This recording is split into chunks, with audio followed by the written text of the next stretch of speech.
Imagina. Para mim que é uma honra estar aqui, né, para a gente falar um pouquinho. A Felicep é sempre um grande momento de emoção, né? Então, Cândida quer falar alguma coisa antes da gente? Acho que não, que ela já fechou.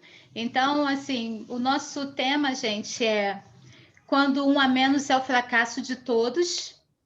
A gente vai refletir um pouquinho sobre isso, mas como o nosso projeto, a nossa inspiração aí, a formação do povo brasileiro, ninguém melhor do que o Tom para começar falando um pouquinho dessa formação do povo brasileiro, e depois da fala do Tom eu vou pegar alguns ganchos.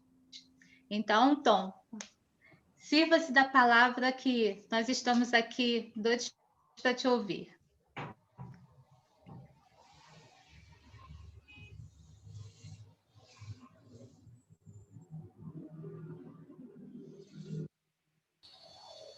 Acho que ele travou, Bia. Parece. Então, você está escutando? Tá havendo uma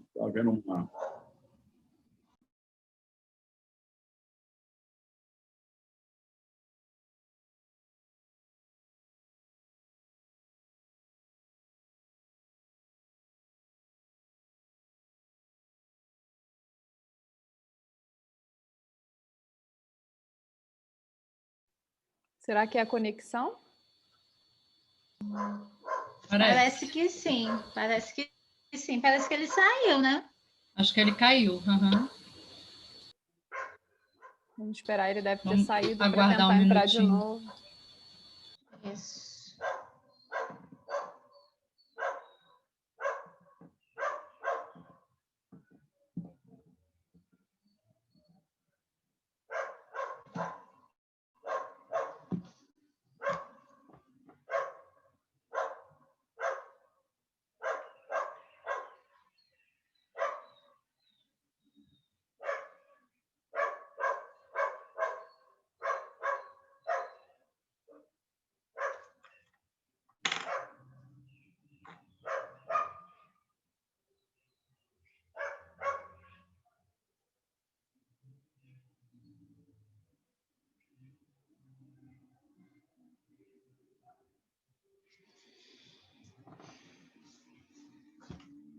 Ele está ingressando novamente aqui.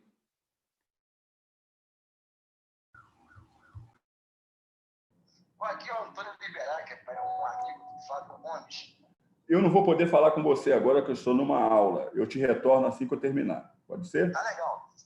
Fica à vontade. Bacana. Obrigado. Um abraço. Obrigado.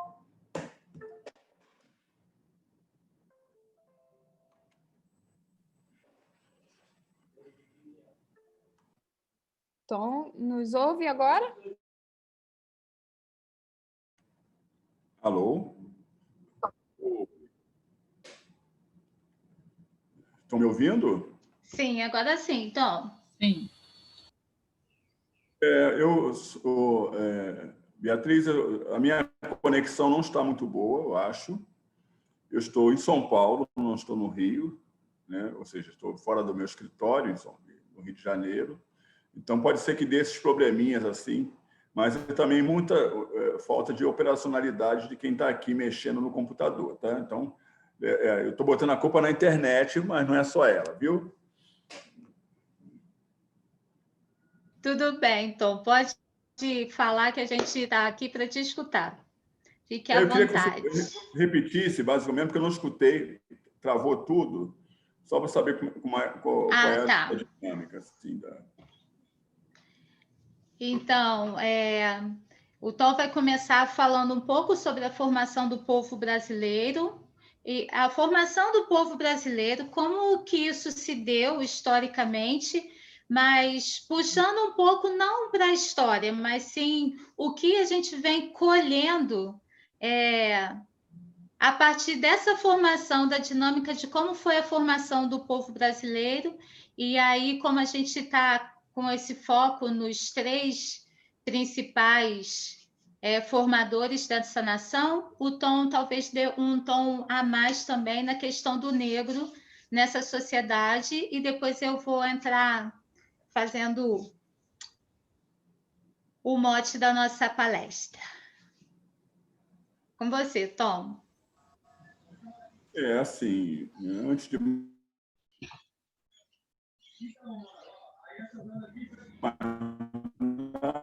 eu queria agradecer o convite e espero que a gente consiga assistindo.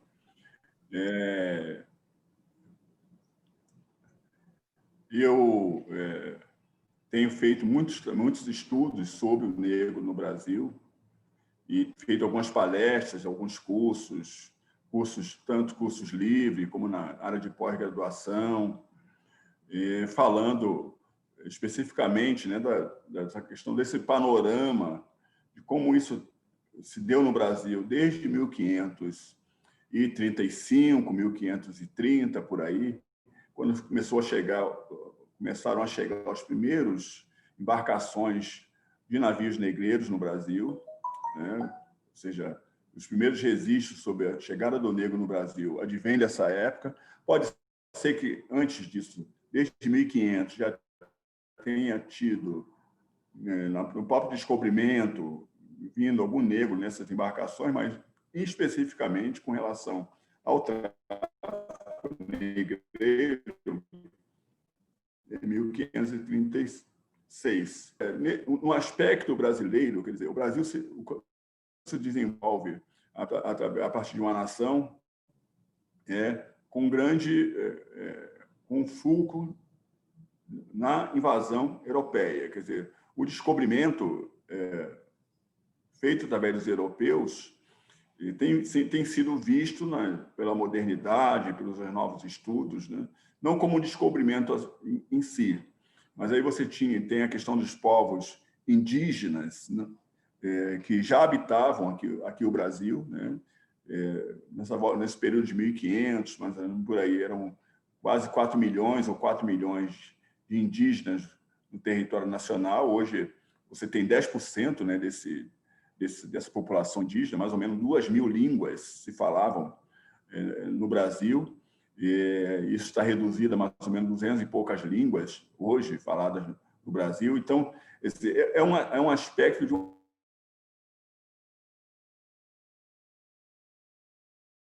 habitava esse território. E aí, quer dizer, há essa conflagração, essa divisão do Brasil.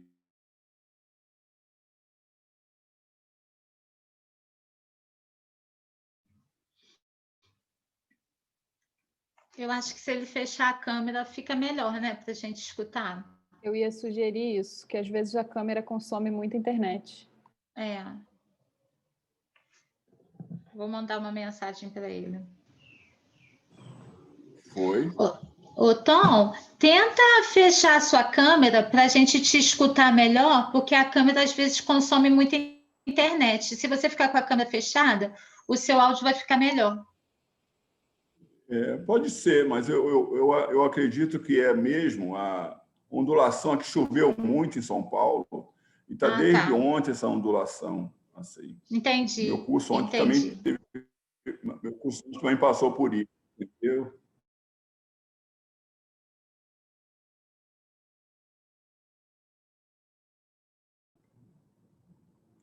Mas eu não esperava esse processo de variação tão grande, sinceramente. Nós estamos te ouvindo agora. Bom, quando não me ouvir, eu vou pedir a paciência de vocês todos. Nós temos 49 pessoas aí online, né? Vou pedir a paciência de vocês todos com relação a isso, porque ninguém consegue, não há como a gente dominar esse sistema à distância, né? Essa coisa remota, não tem como a gente dominar isso. Mas, a princípio, o que eu queria dizer é que, desde o descobrimento do país, o país se divide entre classes, né? E aí, a princípio, classes, né, que vêm para dominar pela força. E você tem ali já as capitanias de Pernambuco, naquela região ali, invasão do século XVII, né, até serem expulsos do Brasil, mas eles tentam, não só a capitania de Pernambuco, mas toda aquela região, até a Bahia, Salvador, essa região toda. Então, quer dizer, e no meio disto, no meio desse panorama, né, que vai evoluindo do século XVII, do século XVIII, e ainda, né, sempre o Brasil vai apresentar conflitos, geralmente conflitos bélicos, alguns maiores e alguns menores. E esses conflitos têm sempre o interesse econômico, né? O Brasil, a Carta de Caminhas já diz bastante, né, desse sistema econômico,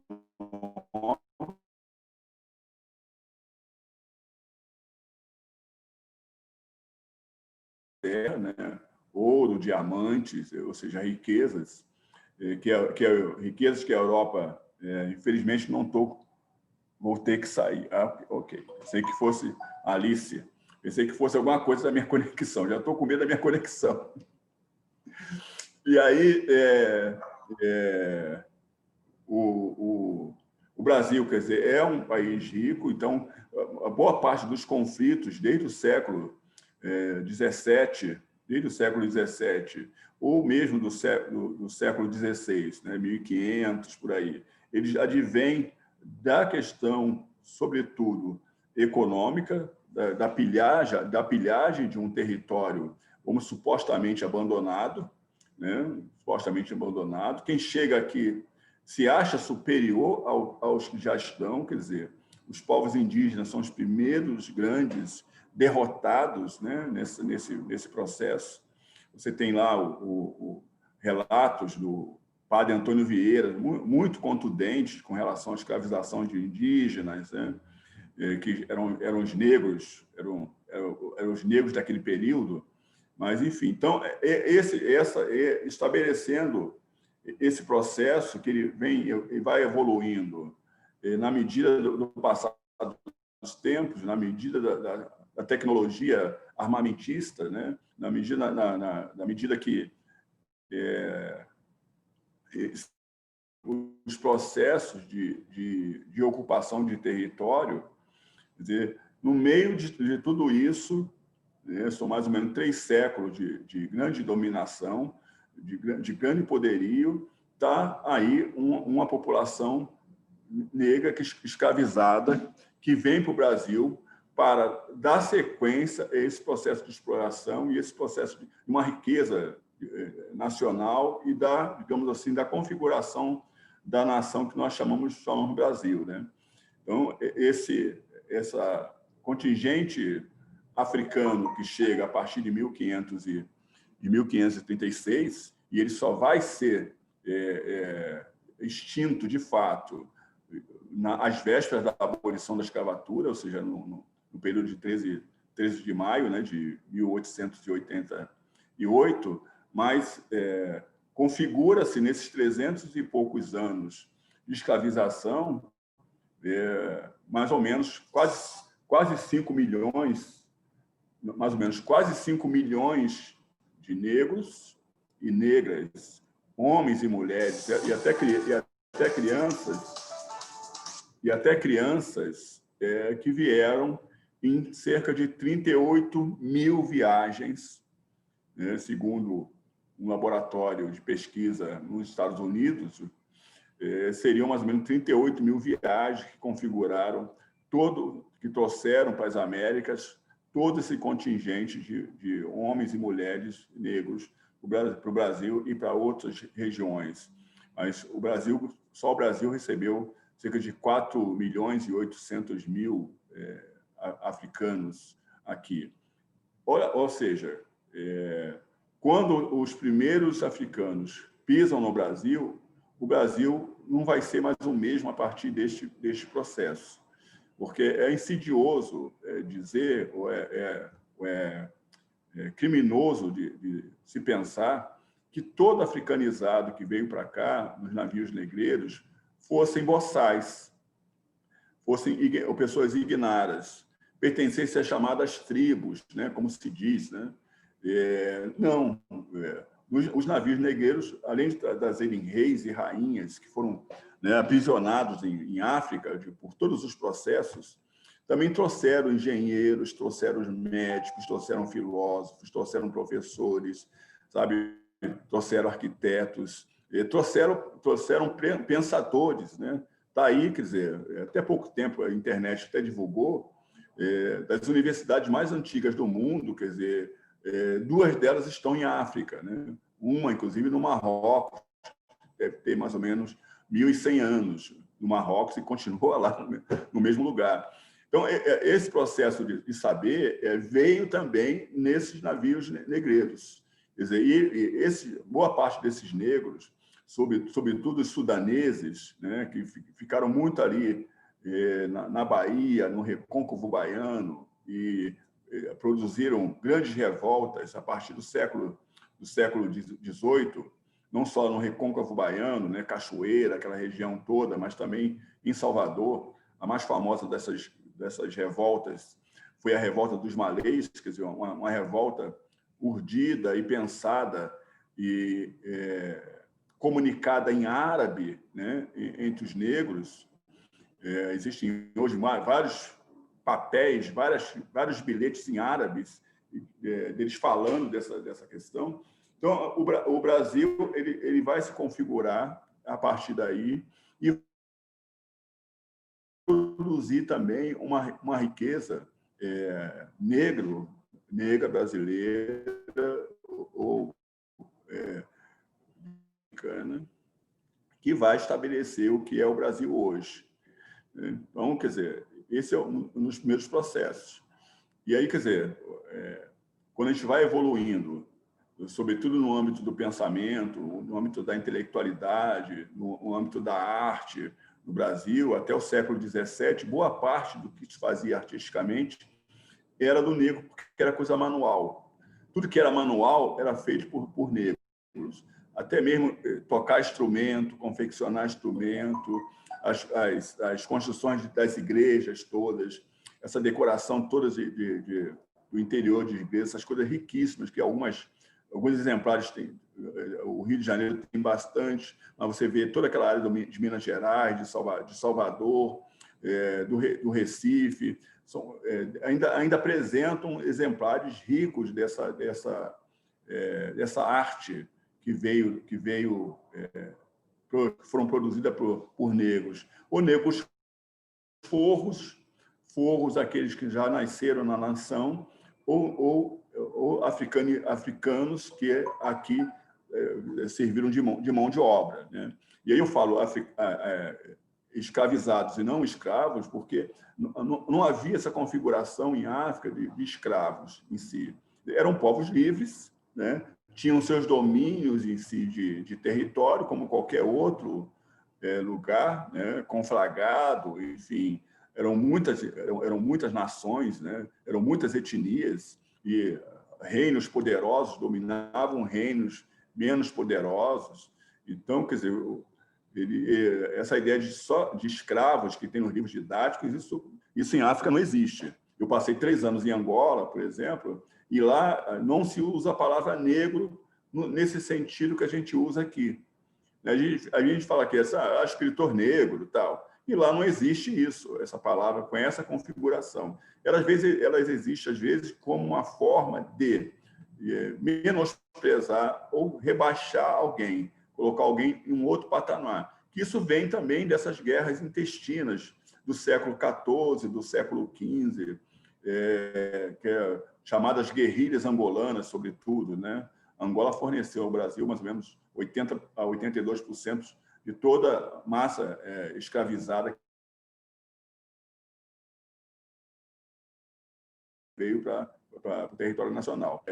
Quando a gente fala, no mais do menos, é que o Brasil só vai ser reconhecido como nação quando se reconhecerem como um todo. Ou seja, essa ideia da partilha, ela precisa terminar, e essa ideia de territorialização, quer dizer, a cidade, né, vista pelo dominador e não pelo dominado, né, onde o dominador tem a chave da porta para você entrar na cidade, quer dizer, a cidade ela é configurada, ela é desenhada para deixar alguém do lado de fora dela, né? Tanto que as estátuas estão aí, né? Esse movimento de derrubar estátuas, né? Quer dizer, você tem estátuas de escravocratas, de grandes latifundiários, né?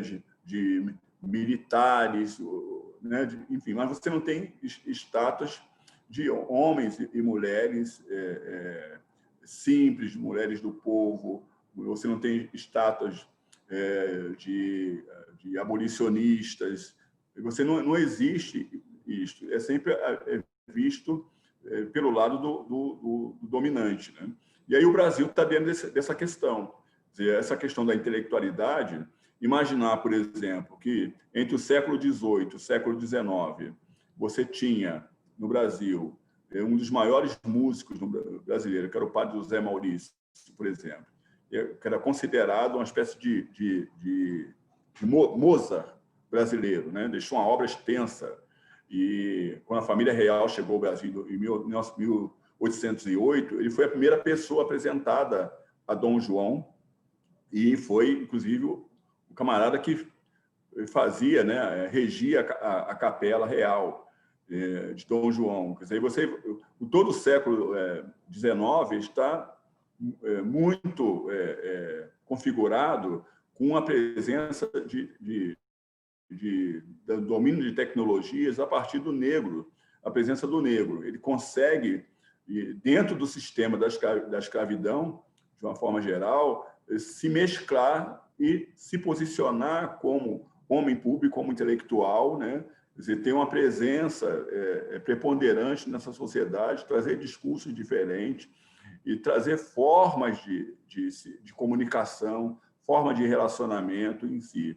Então, no século XIX, desde o nascente do século XIX, você tem não só o padre José Maurício, né, que morreu no início do século XIX, mas você tem o criador do romance no Brasil, quer dizer, o primeiro romance no Brasil publicado, em 1843, é de autoria de um homem negro, que é o Teixeira e Souza, que é o filho do pescador, né? Aí você vai ter o maior editor do Brasil, que é o Francisco de Paula Brito, que morreu em 1861, mas durante basicamente 30 e poucos anos da vida dele, ele publicou tudo que se pensa no Brasil, dos grandes autores, né?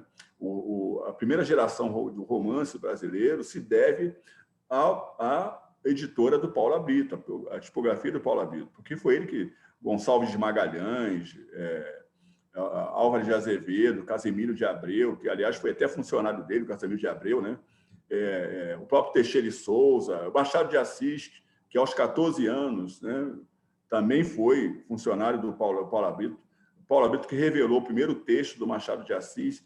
Então, esse era um homem que tinha uma importância tão grande que ele chegou a ser sócio do imperador Pedro II, o Paula Brito. Era um contista, um tradutor, um poeta, enfim, um homem que movimentava a cultura daquele período do início do século XVIII.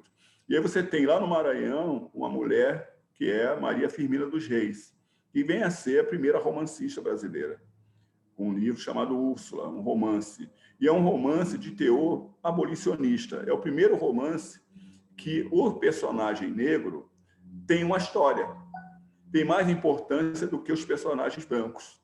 Então, a Firmina, uma mulher professora primária, morreu aos 95 anos, né?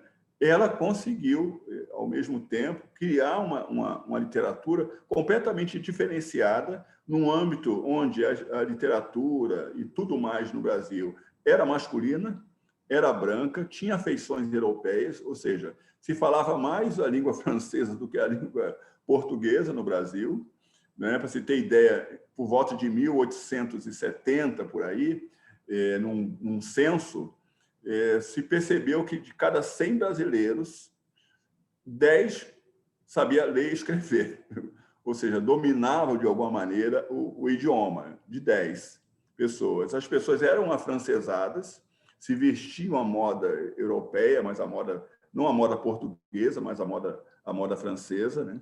Então, esses negros que conseguiram se evoluir nesse sistema diferenciado, né, que olhava a cor da pele, não o conhecimento, o saber, como primeiro plano, cresceu exatamente nesse período. E esses movimentos literários também foram determinando formas de expressão e que deram aí na República, que deram na abolição da escravatura, né, que é o nacionalismo, olhar mais para a terra, né, o romantismo. Desde a primeira fase, são 3 gerações do romantismo no Brasil, né? Mas desde a primeira fase, o nativismo, falar do índio, falar do negro, vem desse período romântico que acaba, a terceira geração acaba ali em 1880, a primeira geração. A primeira vai de 1836, com o livro de Gonçalves Magalhães, até 1852, né? A segunda geração vai de 1853 a 1869, e aí você tem Gonçalves Dias, você tem, também era negro Gonçalves Dias, né? Até esse período, e aí vai a seguinte, que vai de 1870 a 1880. Na segunda entra José de Alencar e outros autores, na segunda. E na terceira entra aí Machado de Assis, né? Entra o Bernardo de Guimarães, vão entrando outros autores. O romantismo é que deu esse caráter mais nacionalista de se pensar mais para dentro do que para fora. E aí você tem no bojo disso tudo isso ainda engenheiros como André Rebouças, ou seja, a família Rebouças, né? Porque eram 3 engenheiros na família, André, Antônio e José Rebouças, 3 engenheiros. O pai, um baiano de Cachoeira, era advogado desde os anos 30. Foi conselheiro do imperador, inclusive. Então, quer dizer, é um quadro, é um outro quadro da nação brasileira que às vezes fica muito encoberto, né? Vocês não têm isso contado na história dos livros didáticos. Você tem lá o negro escravizado, sempre acorrentado, né? Sempre com aquelas desenhos de Debré, sempre com as aquarelas de Rugendar, né? Mas não tem um negro em outro aspecto, né? Então, o José do Patrocínio era um negro também daquele período, nasceu em Campos. O José do Patrocínio foi introdutor do automóvel no Brasil. O primeiro automóvel foi do José do Patrocínio, né? O José do Patrocínio foi o maior tribuno da abolição. A abolição se deve muito ao patrocínio, de alguma forma. Foi o modernizador da imprensa no Brasil, foi o proclamador civil da República. Então, é isso. O Cruz de Souza é o pai do romance no Brasil, o pai da escola simbolista no Brasil, né?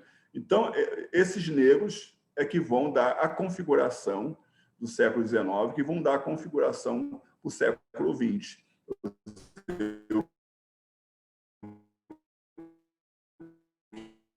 E nós vamos perceber a partir do século XX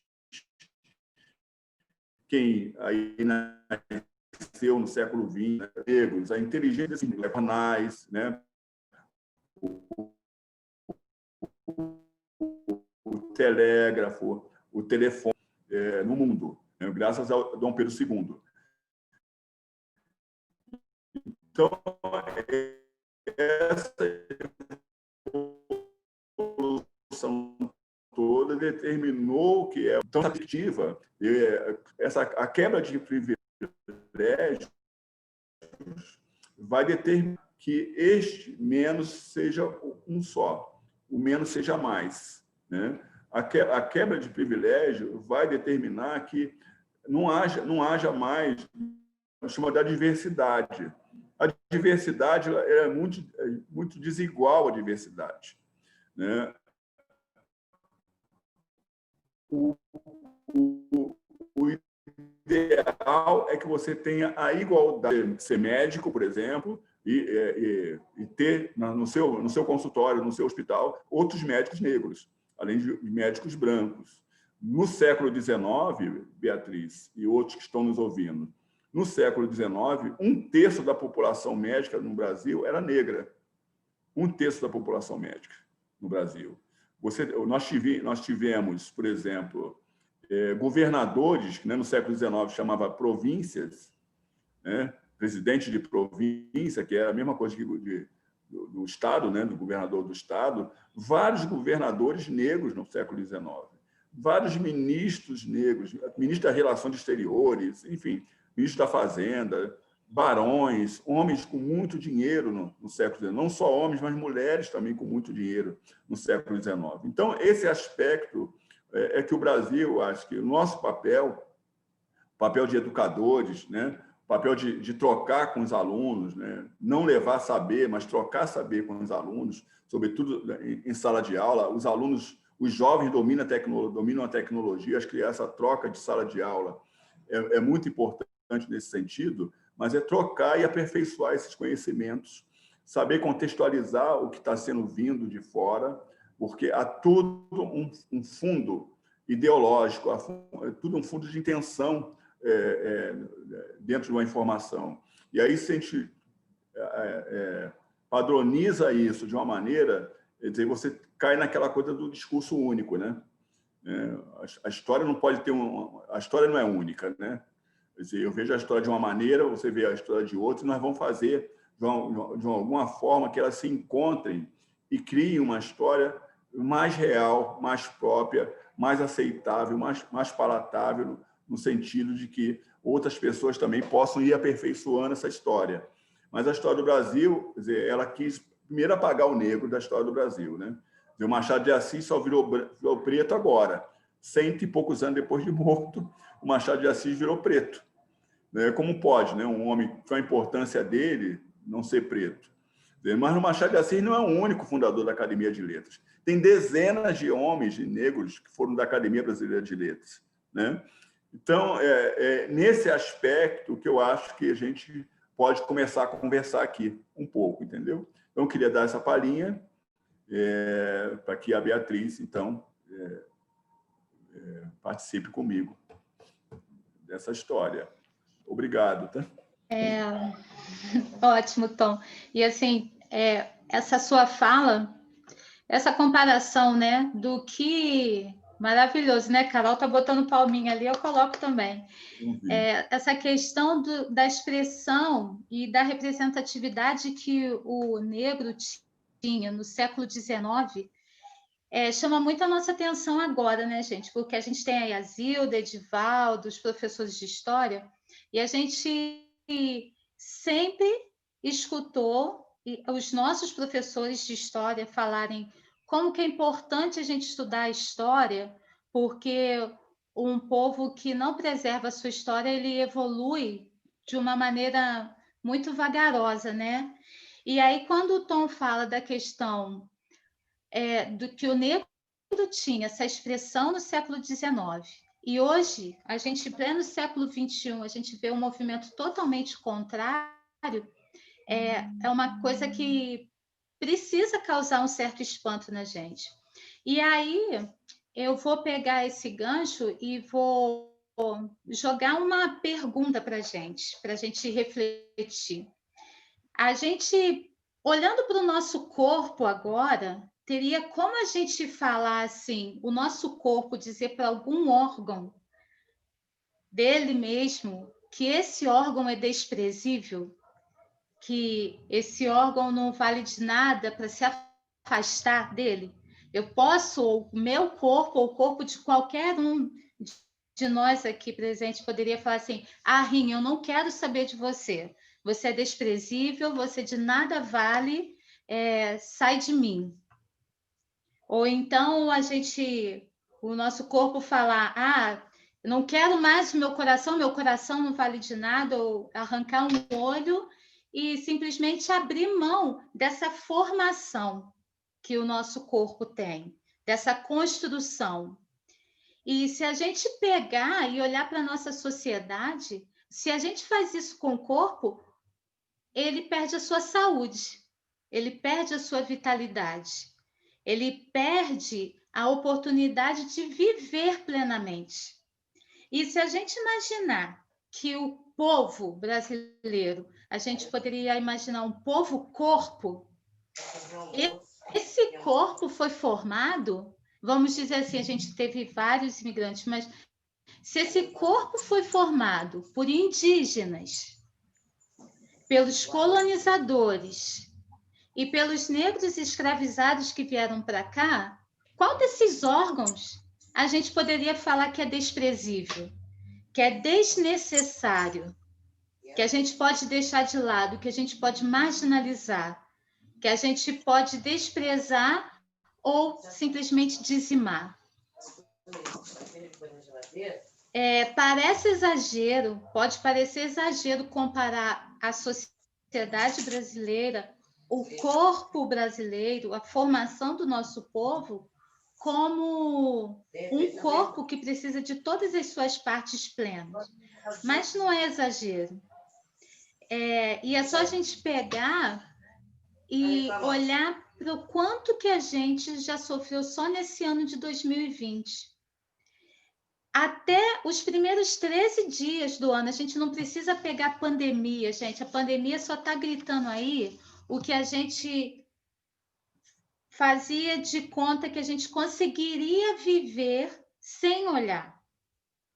Mas as coisas estão gritando e os primeiros dias de 2020, no dia 2 de janeiro de 2020, a gente já teve tribo sendo dizimada. Já teve tribo sendo atacada no dia 2 de janeiro de 2020, no Mato Grosso. Territórios quilombolas sendo altamente depedrados, sendo invadidos. Para ter uma ideia, se a gente imaginar uma das nossas crianças com menos 3 dedos na mão, a gente fica horrorizado de pensar em um dos nossos do CEP ou um dos nossos parentes com menos 3 dedos na mão.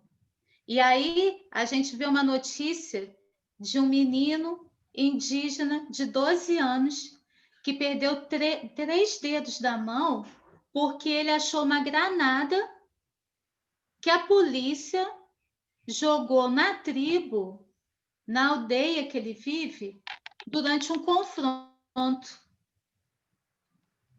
Em menos de 13 dias de um ano de 2020. Então, assim, quando é um dos nossos, é muito espantoso, é muito dolorido, né? Até quando cai um dente, a gente fica pensando, imagine um menino de 12 anos ter a mão mutilada porque a sua aldeia, a sua morada foi atacada. E onde estão as autoridades? Então, assim, é a mesma coisa que dizer assim, corpo não quer indígenas, o corpo não quer pretos, ou o corpo agora não quer mais nada que seja herança dos colonizadores. Então, assim, quando esse bate-papo, às vezes quando a gente para tocar nesse assunto, sempre parece que a gente quer que alguém comece a pensar como que a gente vai se retratar com os indígenas, ou como que a gente vai se retratar com a geração de todos os negros, pretos que foram escravizados. Mas não é questão de retratar, é questão da gente parar para olhar o que a gente está colhendo e o que a gente está nutrindo. Porque se a gente falar só do que a gente está colhendo, os bebês estão ótimos. Vou fechar a janela aqui, gente. Calma.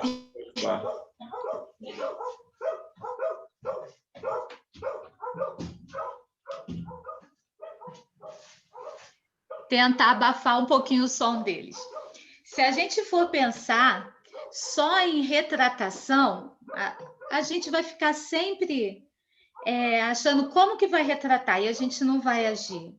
Se a gente ficar falando que a gente está colhendo coisas que plantaram na história, a gente também vai ficar num lugar muito cômodo. Poxa, a nossa sociedade está assim porque os portugueses escravizaram, os portugueses mataram, os negros resistiram, mas não fizeram tudo o que tinha que fazer.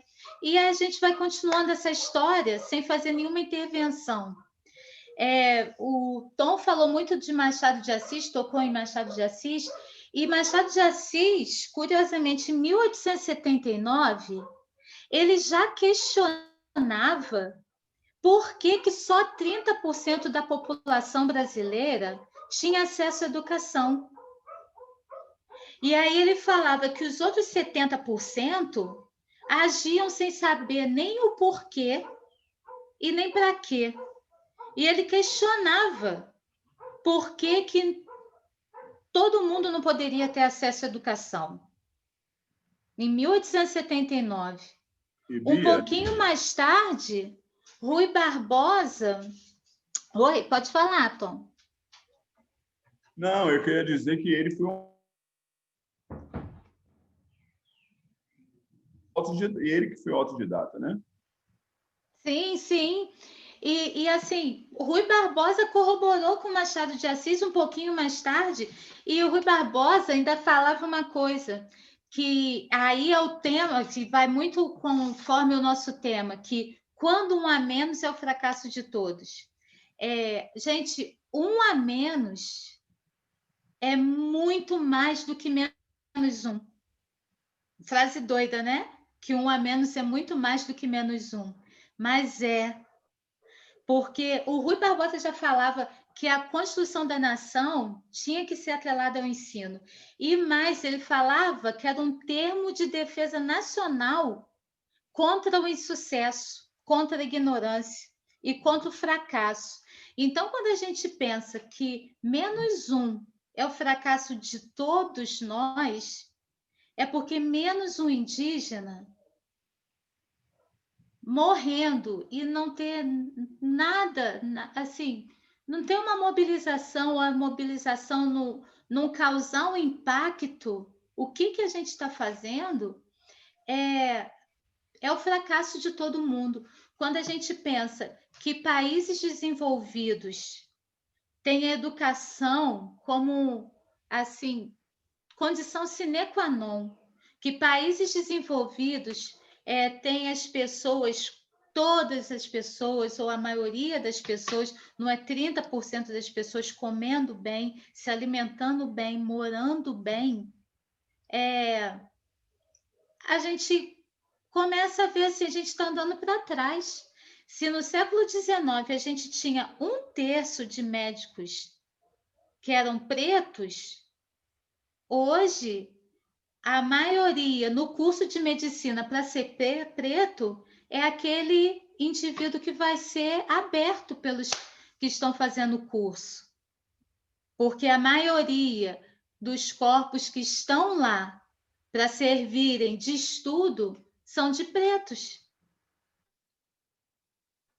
E enquanto que a gente deveria ter outros estudantes pretos fazendo o curso, já que a gente tinha 1/3 de médicos no século XIX que eram pretos, escritores, engenheiros.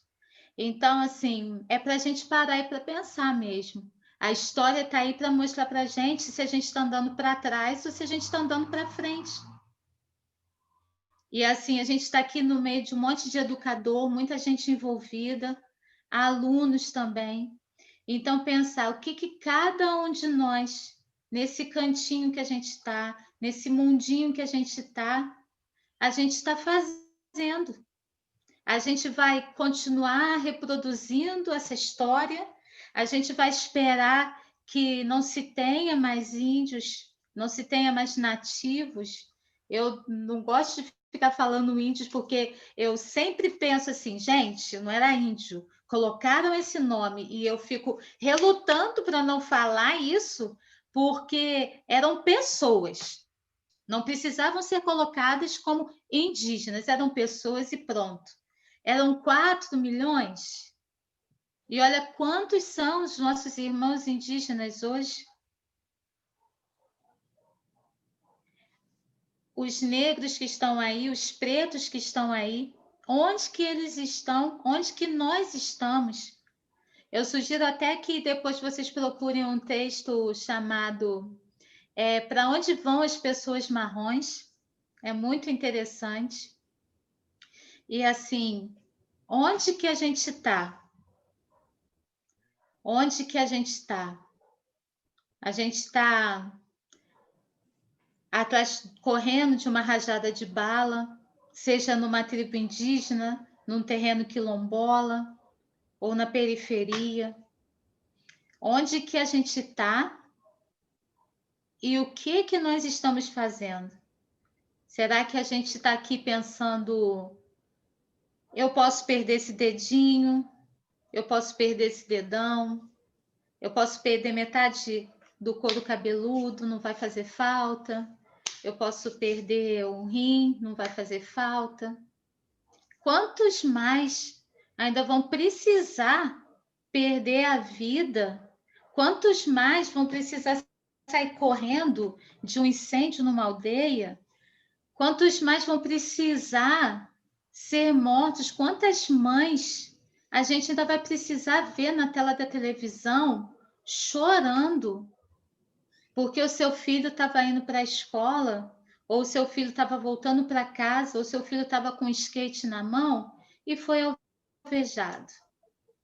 A gente tem vivido, assim, tempos de muita morte, que se a gente contar esse não é menos um. É muito mais do que isso.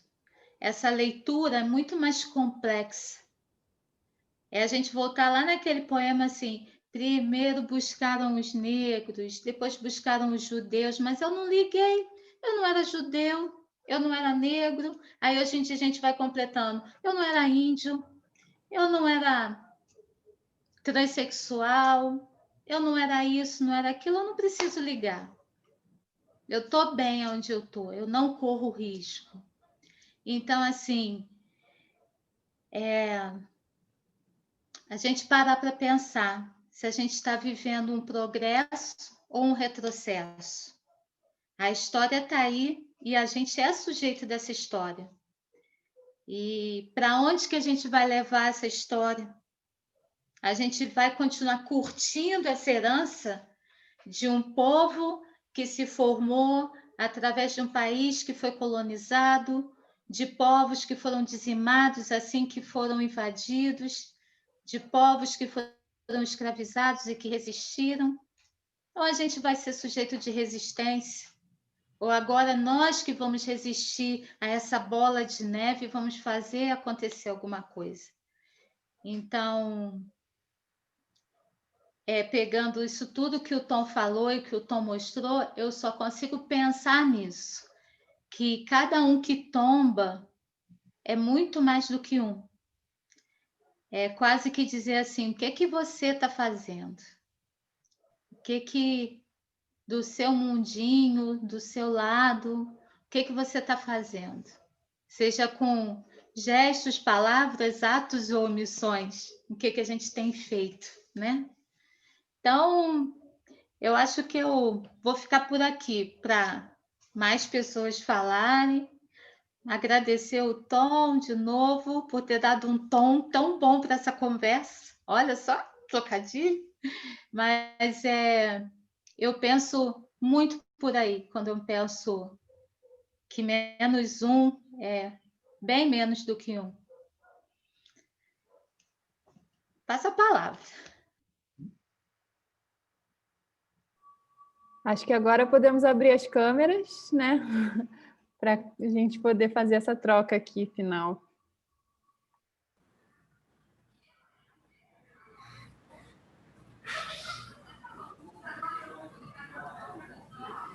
Eu acho que eu poderia falar um pouco. Bia, a palavra resistência é a palavra que fica para todos nós, eu acredito. Não somos quem se entregou, né? Quem está aqui para pensar sobre o que está escrito, né? Que um a menos, o que é um a menos, nós estamos aqui, sei lá o número que nós somos, mas nós nos inscrevemos e estamos aqui porque nós somos da resistência. E acho que a resistência ela tende a aumentar se você é um bom resistente, né? Se você consegue trazer as pessoas para refletir junto com você. E enquanto você falava, enquanto o Tom falava, o que me ocorria era uma coisa mais, talvez até mais otimista, mas ao mesmo tempo dolorosa. O Brasil também tem uma coisa que seria lindo, o maior número de japoneses fora do Japão está aqui, o maior número de italianos fora da Itália está aqui, o maior número de negros fora de África está aqui. Então, veja, nós somos querendo ou não, forçado ou não, o que a gente é esse caldeirão de pessoas que estão aqui e que forma esse organismo que você falou, esse organismo completamente plural. Então, não podemos abrir mão de nenhum deles, de nenhum de nós, né? Não podemos. Temos que nos indignar, sim, a cada um de nós que tomba. E não importa quem, né? Não importa se o menino do skate que você falou estava dentro do túnel e era um menino rico, ou se o menino do skate era um menino que estava numa ladeira, num lugar difícil de morar, né? Não podemos nos curvar, temos que ser resistentes às mortes que sofremos, todos nós, né? nesse dia a dia. E eu acho que é interessante esse pensamento, quando a gente quer se sentir. O Brasil quer dizer que é mais isso ou mais aquilo, somos mais brancos, mais pretos, mais... Não, nós somos isso aí mesmo, é um caldeirão, né? Não é muito incrível que a gente seja essas três demonstrações que a gente tenha o maior número de pessoas desses campos, né? E como é que a gente quer ser purinho de alguma coisa?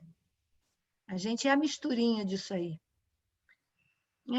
Foi isso que eu fui pensando. Ô, Cândida. Sim. Professor, pegando uma deixa aí, desculpe, acho que tem alguém querendo falar, vou falar rapidinho, para deixar que as pessoas falem. Mas saiu agora um levantamento em que 75% dos sangues identificados em pessoas, digamos, afrodescendentes, têm origem europeia, origem branca, e masculina. Então, o que dá a entender que a formação no Brasil foi uma formação em que o homem branco teve relacionamentos com mulheres negras. Sim. E a gente vai pensar lá desde o século, né? Eu gosto muito de estudar a história que passou, né? Ou seja, a história realmente é que passa, né? Já começamos a fazer história aqui com esse painel, mas assim, século XVI, XVII, XVIII, a formação no Brasil é uma formação de violência contra a mulher, né? Sobretudo contra a mulher negra, né? Esse desmando. Quando você percebe que há um grande número de população, somos o maior número de negros depois da África, somos o maior número de italianos, japoneses, orientais, de um modo geral. Isso aqui é um quintal. A Síria, os sírios, tem mais sírio no Brasil do que na Síria. Isso aqui é um quintal. Isso aqui é a porteira aberta, como se não tivesse dono. Porque os europeus vieram para cá só para explorar. Não vieram para cuidar. Vieram para explorar isso aqui, né? E aí você cuida da sua casa, né? E ela fica inteira, limpa, sabe? Com tudo com dignidade.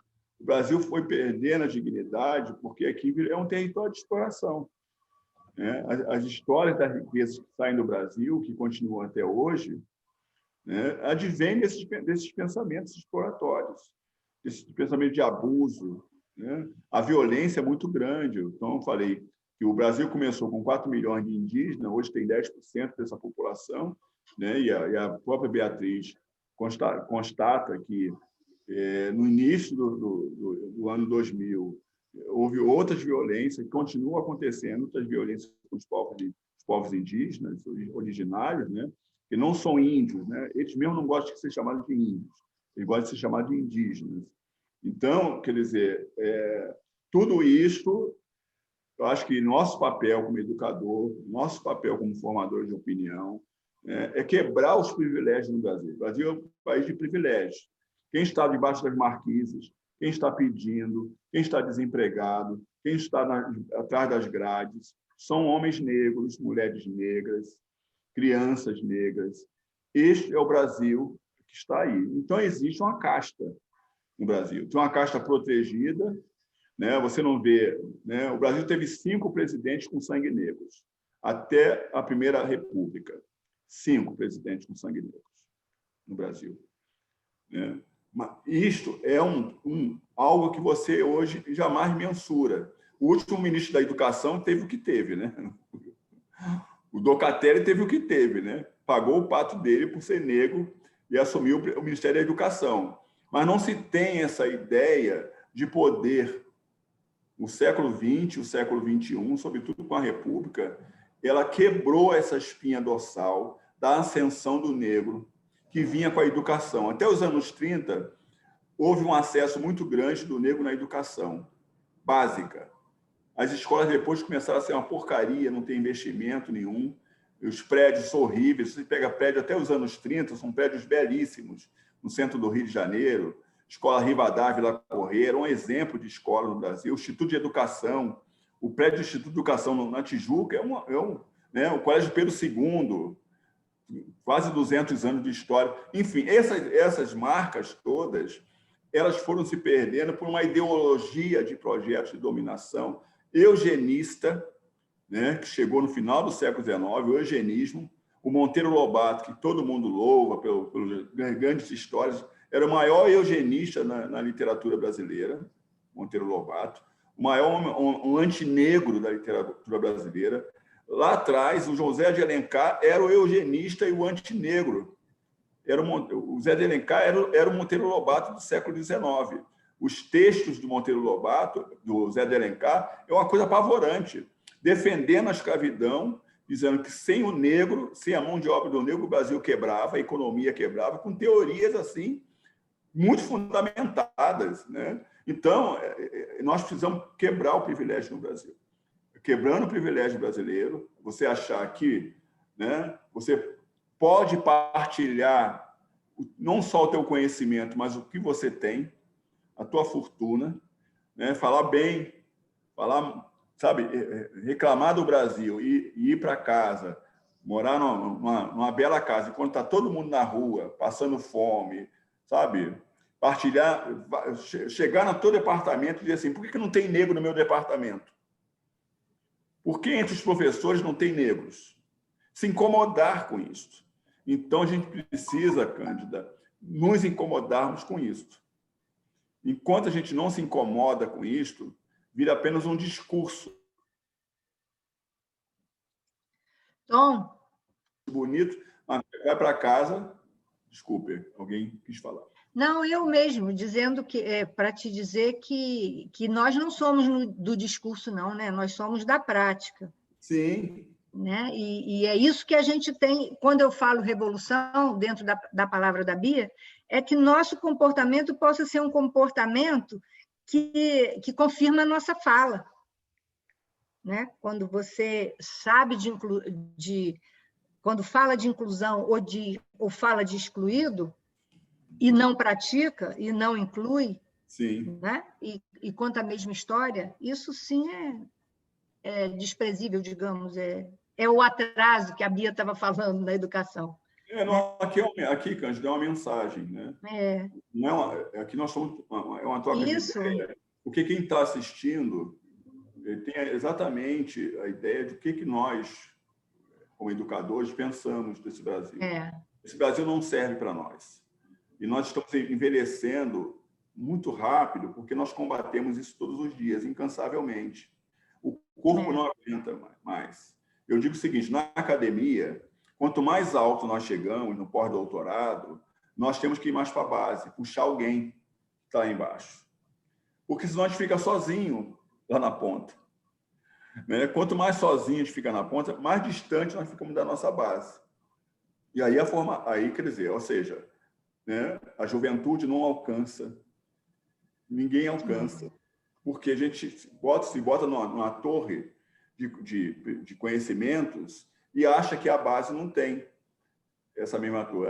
A gente acha que a gente só quer se envolver com os de cima, não quer mais se envolver com os de baixo. Tipo assim, opa, esse de baixo aí, olha assim, né, aquele olhar meio assim, né? Mas nós temos que descer desse pedestal, ir lá e partilhar com essa juventude, formar seus mentores desta juventude, nessa nova formação, para que isso se acelere no Brasil e essa distribuição, não só de renda, mas de conhecimento, ela possa se propagar cada vez mais rápida.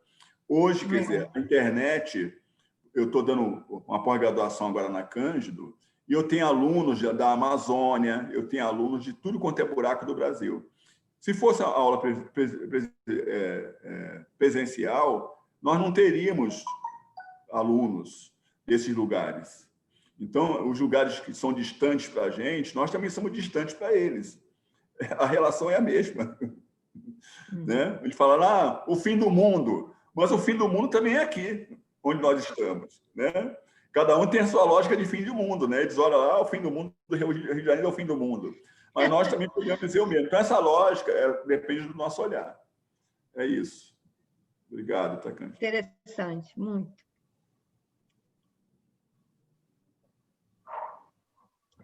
Mais alguém tem alguma colocação?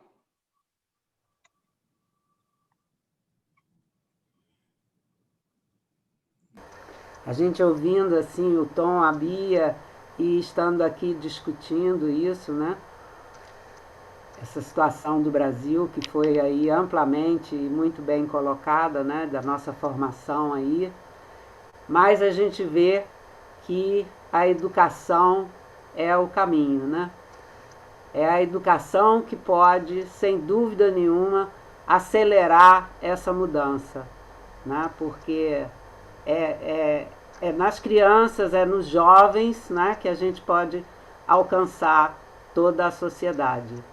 Então, eu acho que a gente sai, né, com uma certeza cada vez maior do que nós, educadores, temos que fazer, que é ter isso na nossa pauta diariamente, né, para conseguir acelerar esse processo lentíssimo, né, que estamos vivendo. Acho que é isso. Obrigada, Tom, obrigada, Bia, por nos tocar tanto assim, como sempre.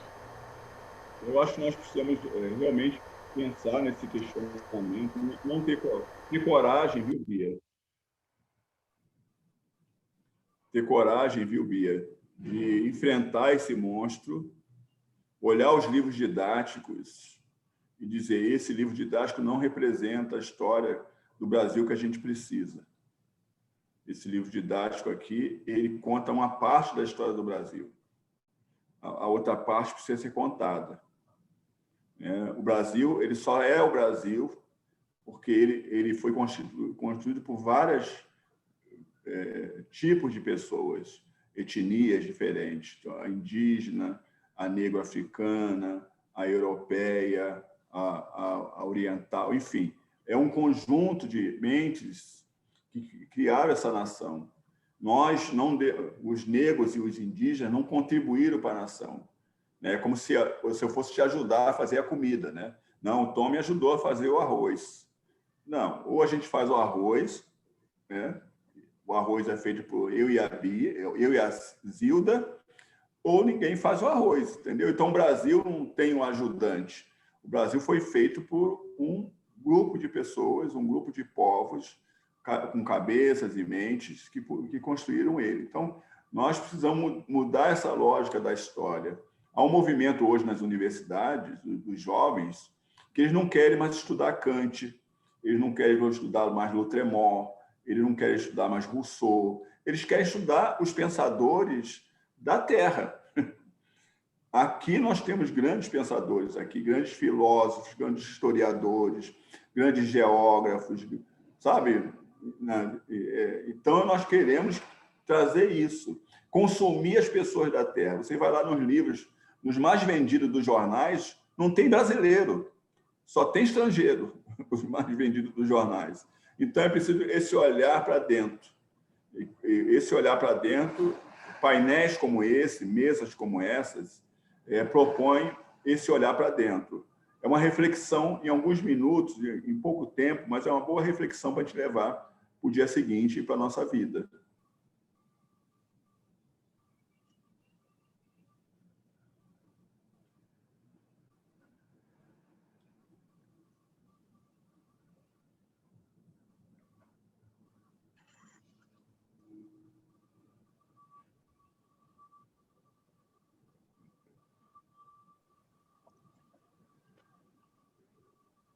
Bom. Silêncio. Eu não sei se estão me ouvindo. Sim, eu acho que... Ouvimos claramente.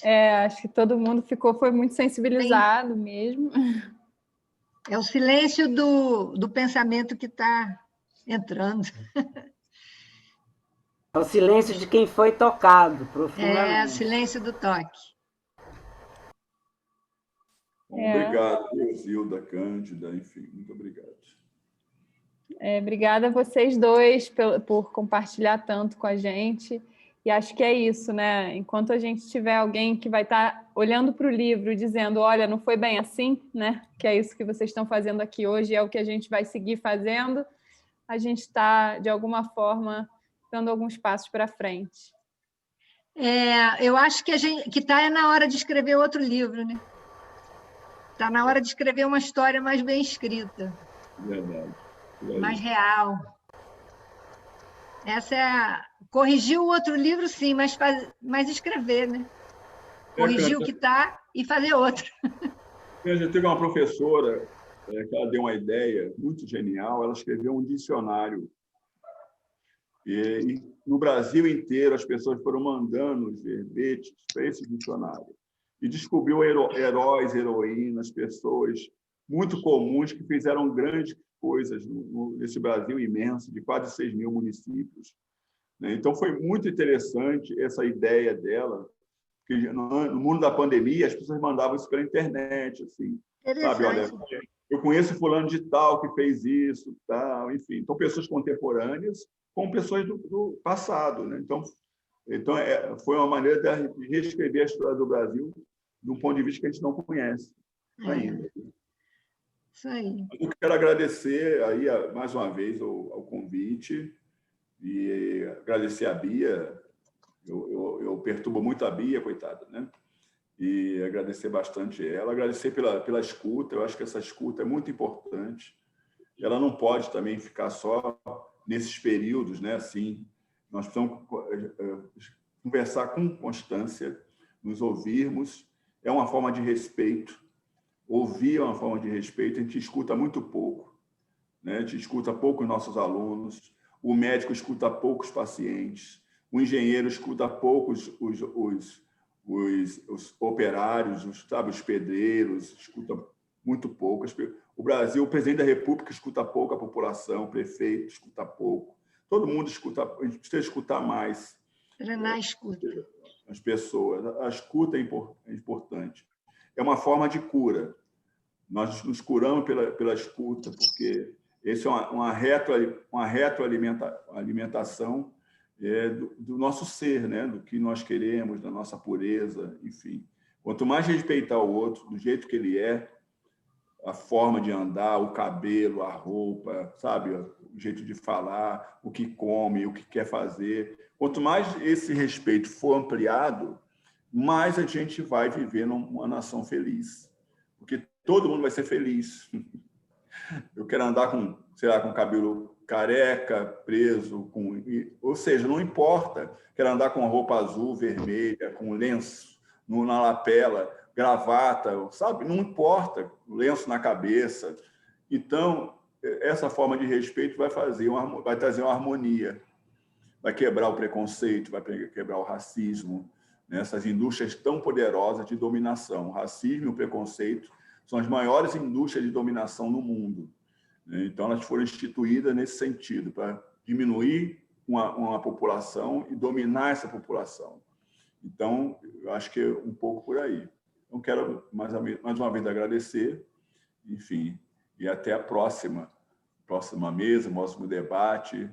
Ótimo. Muito obrigado, viu? Muito obrigado. Eu quero Obrigada, agradecer Tom. também.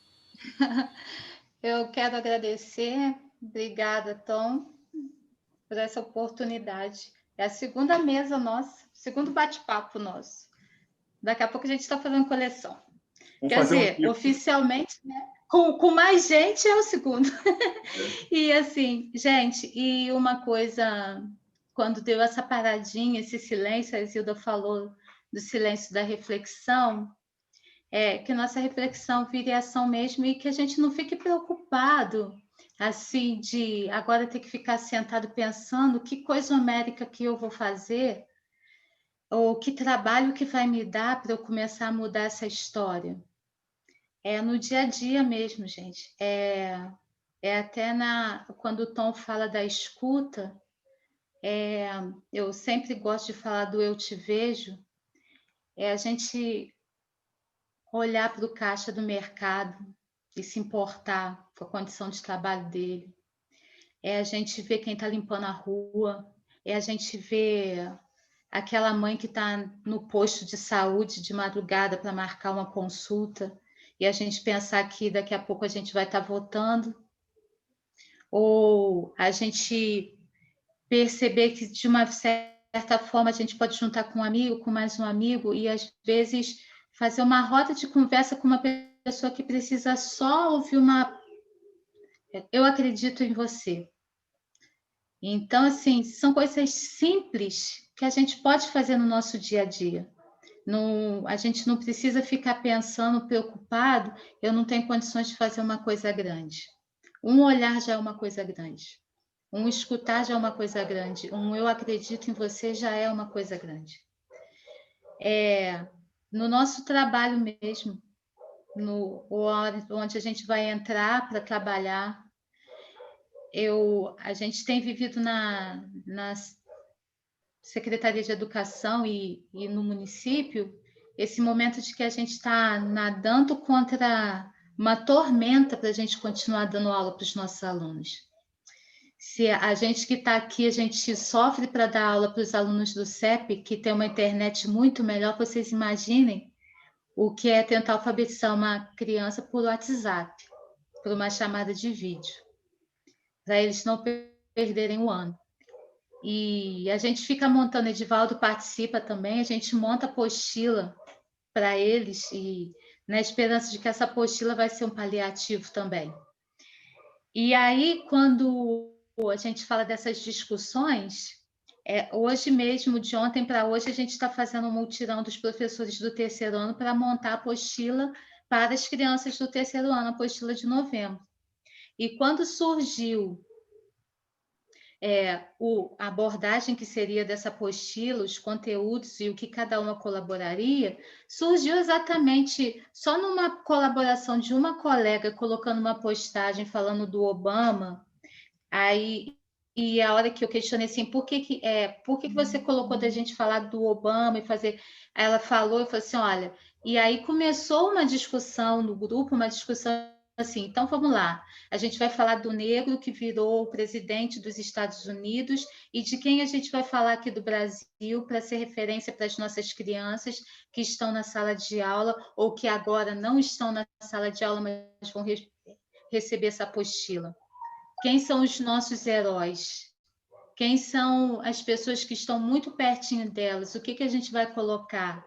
A gente vai ficar falando só da escravidão, ou a gente vai colocar nessa apostila que eles podem sonhar em ser astronauta, em ser cientista, em ser o que eles quiserem ser. Então, assim, cada um no seu cantinho escrever esse novo livro, essa nova história, igual a Cândida falou. de maneira nenhuma desprezar essa história que foi toda escrita torta, que fala da escravidão, sem pouco falando da resistência, que fala do colonizador sendo o carrasco, mas às vezes não fala, mas aí a gente acaba ficando com essa visão, mas a gente também esquece de valorizar tudo que esse colonizador trouxe. Então, assim, é a gente no nosso dia a dia mesmo, cada um do seu cantinho e escrevendo. Eu insisto nisso. É cada passo que a gente dá. É a gente sair de casa, não por sair, não fazer igual o Machado de Assis falou, fazer as coisas sem saber por quê e para quê. Se eu estou saindo de casa, eu pegar o meu carro e ter sensibilidade no meu olhar. Eu ter ouvido para escutar.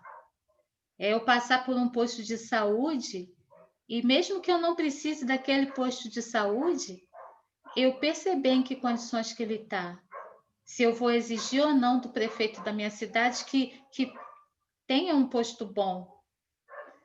Se eu vou exigir ou não que a associação de bairros faça alguma coisa. Então, assim, é só para a gente não se amofinar, como dizia minha avó.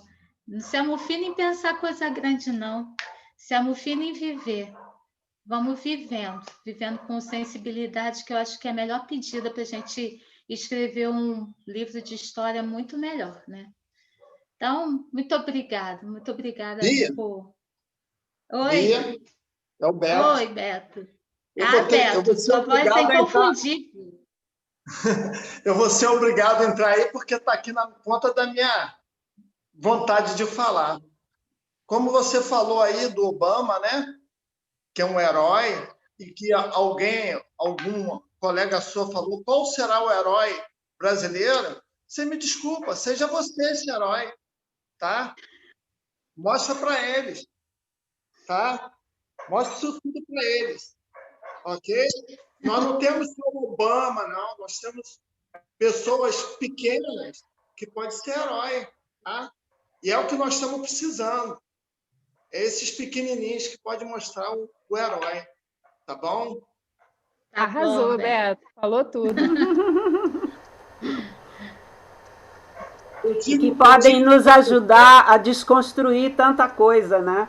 Porque o que a gente precisa é de desconstruir. Eu gostei muito, Bia, quando você falou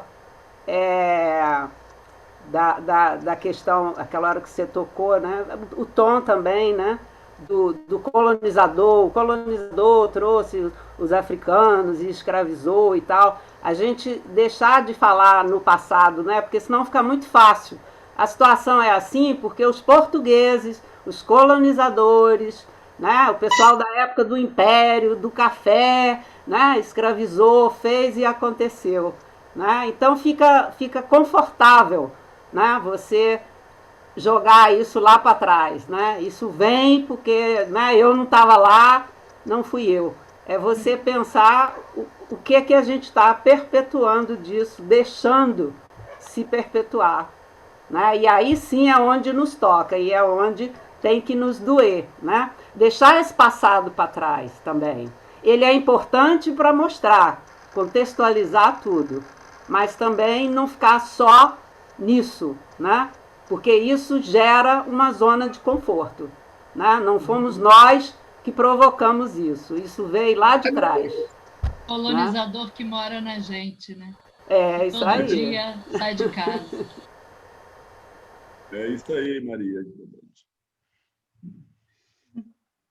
Mas, assim, eu mais uma vez queria agradecer. Acho que o comentário da Zilda é importante.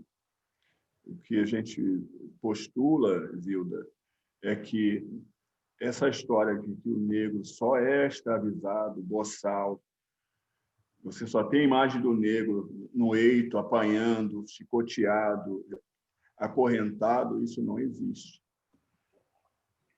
Há uma inteligência que veio com os africanos e está aí. Nós somos 54% da população, não é à toa, né? Então, existe isso. Na semana passada, agora, esta semana, aliás, foi fechada uma fazenda onde haviam pessoas trabalhando em regime de escravidão há 10 anos, sem salários, sem condições de dormir, de comer, e cercado por homens armados. Há 10 anos. Você imaginar quantos núcleos desses nós temos hoje no mundo, por volta de 30 milhões de pessoas escravizadas no mundo moderno. O Brasil está oferecendo, mais ou menos, uma população de 1 milhão de pessoas ainda escravizadas, boa parte delas crianças. Então, o passado é importante para a gente não repetir no presente o que aconteceu no passado. E é preciso olhar, né, que todas as constituições impediram o negro de estudar no Brasil, desde a Constituição de 1824. Então, há uma desigualdade imposta no Brasil, porque se qualquer algum negro tivesse feito essa Constituição de 24, nós não estaríamos fora dela. Enquanto alunos, enquanto professores, não estaríamos fora dela. Tenho certeza absoluta. Então, quando eu trabalho em televisão e vejo, como roteirista, um único negro como roteirista. Então, eu estava falando sobre a Marina Miranda, que ela fazia papéis ridículos na televisão, e uma vez queriam vesti-la de macaca, e ela foi obrigada a se vestir de macaca, porque senão ela perdia o contrato na Globo. Mas quem estava fazendo o roteiro dela eram homens brancos. E eles se divertiam fazendo aquele roteiro para ela. Eu disse, ela está com 90 anos hoje, se eu tivesse escrito um roteiro para a senhora, eu jamais colocaria a senhora vestida de macaca na televisão. Então, é preciso aprender. O passado é o passado, não tem jeito. Né? Nós não vamos vivê-lo mais. Mas acho que é uma grande lição para o futuro. Nós estamos aqui fazendo alguma coisa para pensar no futuro e pensar nos nossos netos, nos nossos filhos, nos nossos alunos do ensino básico, né? Seja do primeiro segmento, seja do segundo segmento.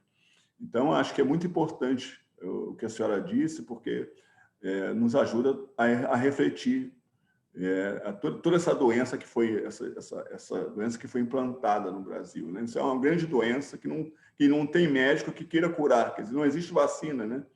Não se faz vacina para curar. É melhor que ela se mantenha, porque você mantém o domínio, o poder, né?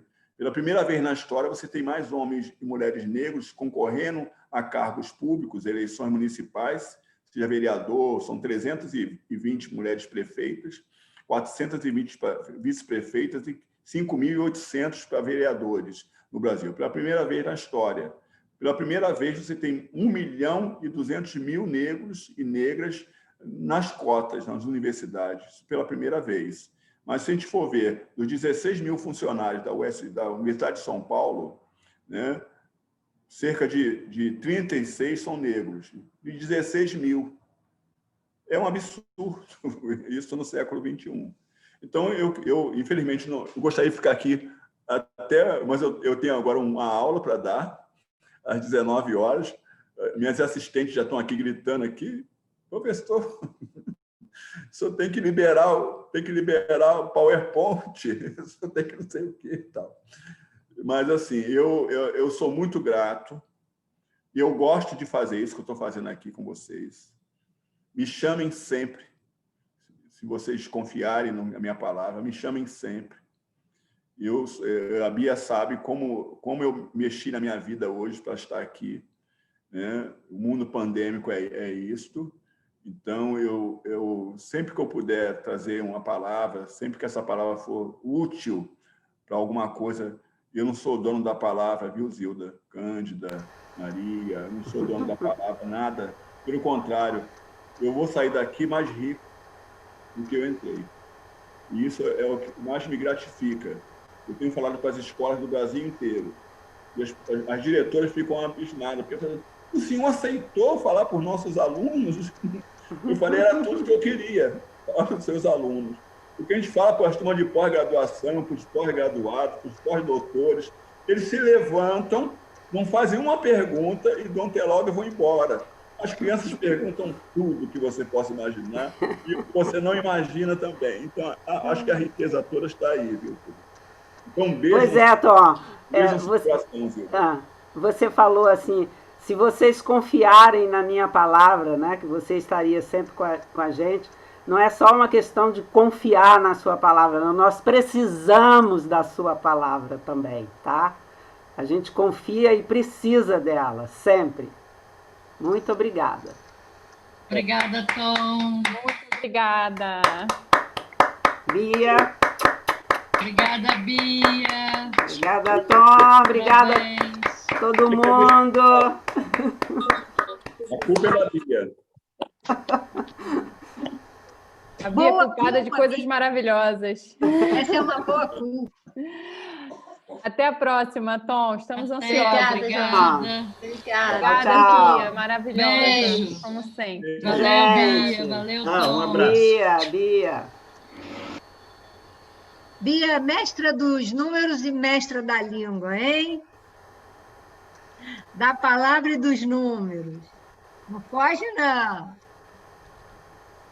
Falou. Tchau, obrigada. Tchau, Tom. Tchau, Tom.